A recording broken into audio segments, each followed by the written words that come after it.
few moments later. Assalamualaikum warahmatullahi wabarakatuh. Halo teman-teman, perkenalkan nama saya Nafli, mahasiswa Universitas Oso dari program studi ilmu kelautan. Nah, di video kali ini kita bakal bahas topik yang cukup sering terjadi, tapi kadang kurang disadari, yaitu konflik masyarakat pesisir. Nah, jadi masyarakat pesisir itu adalah masyarakat yang hidup di daerah pantai dan sangat bergantung sama laut, seperti nelayan, pembudidaya ikan, dan lain-lain. Tapi pertanyaannya, kenapa sih di daerah pesisir sering terjadi konflik? Padahal mereka sama-sama mencari makan dari laut juga kan? Nah, di video kali ini kita bakal bahas dari pengertian, penyebab, sampai solusi konflik masyarakat pesisir secara lengkap tapi santai biar gampang dipahami. Nah, jadi konflik itu sebenarnya adalah pertentangan atau perbedaan kepentingan antara dua pihak atau lebih. Kalau kita kaitkan dengan pesisir, konflik masyarakat pesisir itu adalah konflik yang terjadi di daerah pantai atau laut. Biasanya karena rebutan sumber daya atau perbedaan kepentingan. Contohnya gimana? Misalnya, ada nelayan tradisional yang pakai alat sederhana. Terus ada nelayan besar yang pakai kapal modern dan alat canggih. Nah, otomatis yang nelayan kecil merasa dirugikan karena hasil ikan mereka jadi berkurang. Dari situ mulai muncul konflik.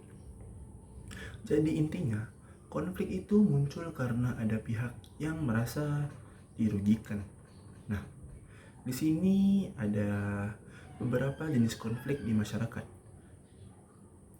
Pesisir itu ada beberapa jenis. Yang pertama, konflik horizontal. Ini konflik antar masyarakat itu sendiri. Contohnya, nelayan kecil versus nelayan besar. Dan bisa juga perebutan wilayah tangkap ikan. Nah, ini sering banget terjadi karena semua orang pengen dapat hasil yang banyak dan melimpah.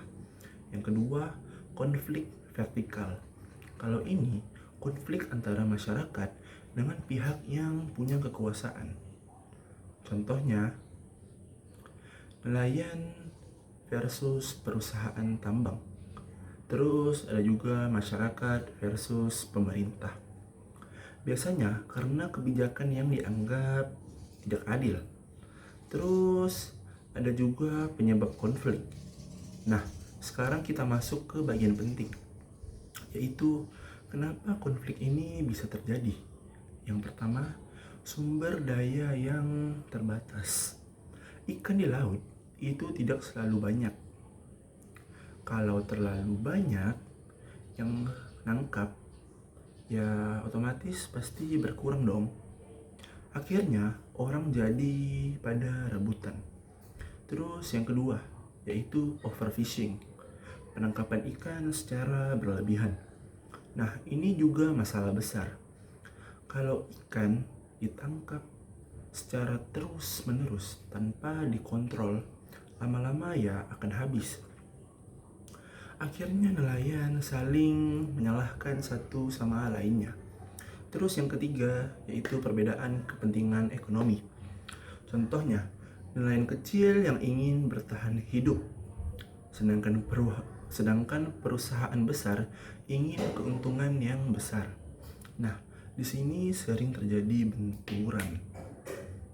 Yang keempat, teknologi yang tidak merata. Nelayan modern yang punya alat canggih, sedangkan nelayan tradisional itu tidak. Jadi hasil tangkapannya ya jelas jauh berbeda. Ini bikin yang namanya ketimpangan. Terus yang kelima, tidak jelasnya batas wilayah. Laut itu kan luas dan kadang tidak ada batas yang jelas.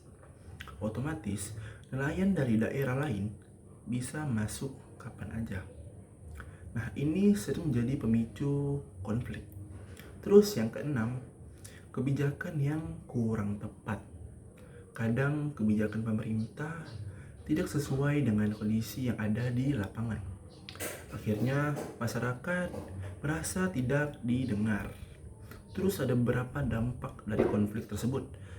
Nah, konflik ini dampaknya tidak main-main loh. Beberapa dampaknya antara lain adalah hubungan antar masyarakat ikut menjadi rusak. Terus bisa terjadi pertengkaran bahkan kekerasan. Penghasilan nelayan juga menurun dan lingkungan laut jadi semakin rusak dan ekosistem tidak stabil. Terus jadi konflik ini bukan cuma soal sosial, tapi juga ekonomi dan lingkungan. Contoh kasusnya, biar lebih kebayang, kita lihat contoh misalnya konflik antara nelayan tradisional dengan kapal troll. Kapal troll ini bisa menangkap ikan dalam jumlah besar, tapi juga merusak ekosistem yang ada di laut. Nelayan kecil jadi kalah saing dan merasa dirugikan. Akhirnya terjadilah sebuah konflik. Contoh lain adalah reklamasi pantai. Masyarakat pesisir sering menolak karena mengganggu mata pencaharian mereka. Nah, solusinya adalah gimana cara mengatasinya? Nah, yang pertama yaitu dialog dan mediasi. Semua pihak harus duduk bersama untuk mencari sebuah solusi.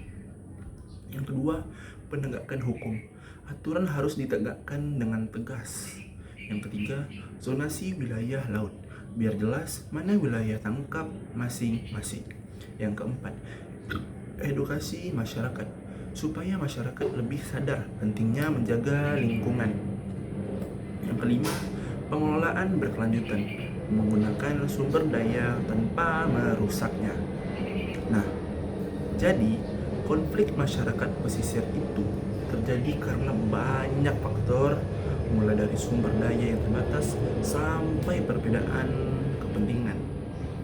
Kalau tidak dikelola dengan baik, konflik ini bisa merugikan semua pihak. Makanya penting banget adanya kerjasama antara masyarakat, pemerintah, dan pihak-pihak tertentu lainnya.